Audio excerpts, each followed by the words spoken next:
L'info écho avec Capital. L'info pratique Capital. Les taux d'emprunt moyens ont de nouveau chuté en juillet. Une aubaine pour les nouveaux acheteurs, mais aussi pour les propriétaires, qui ont ainsi l'occasion de renégocier leur crédit.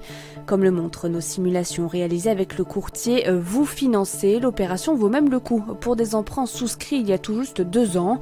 Un couple ayant contracté 300 000 € de prêt sur 25 ans en 2017 et ayant obtenu le taux de 2% peut aujourd'hui le renégocier à 1,2%. De quoi diminuer la durée du crédit d'1 an et 8 mois pour un gain colossal net de 25 120 €.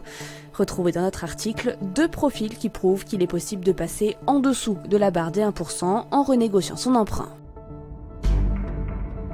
Le coup de gueule pourrait être poussé par les propriétaires. Un arrêté publié fin juillet au journal officiel et immédiatement entré en vigueur vient entériner les dispositions réglementaires prévues dans la loi travail de 2016 en matière de gestion de l'amiante sur les chantiers. Le texte rend obligatoire la réalisation d'un repérage d'amiante préalablement à toute opération comportant des risques d'exposition des travailleurs à l'amiante.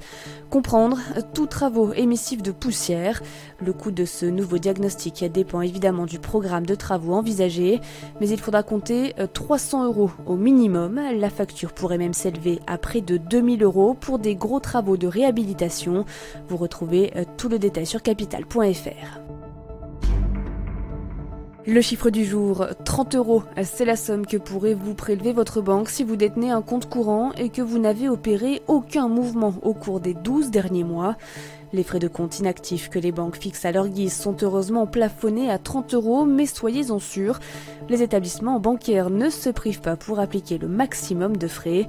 Une belle manne pour ces derniers puisque chacun d'entre eux en compte plusieurs milliers, voire des millions. La Banque Postale en compte par exemple 2,37 millions pour un total d'un cours dormant de 1,55 million d'euros. On termine avec la Corée du Nord qui a récolté une fortune grâce à ses cyberattaques. Selon un rapport de l'ONU, Pyongyang a ainsi gagné 2 milliards de dollars via des cyberattaques de grande ampleur et de plus en plus sophistiquées. Des sommes qui permettraient au régime de Kim Jong-un de financer ses programmes d'armement. Le département d'État américain a appelé tous les chefs d'État à prendre des mesures pour contrer la capacité de la Corée du Nord à conduire ses cyberactivités malveillantes, lui permettant de générer des revenus pouvant financer ses programmes d'armement illégaux. Vous retrouvez tout le détail sur capital.fr. C'était l'info écho avec Capital.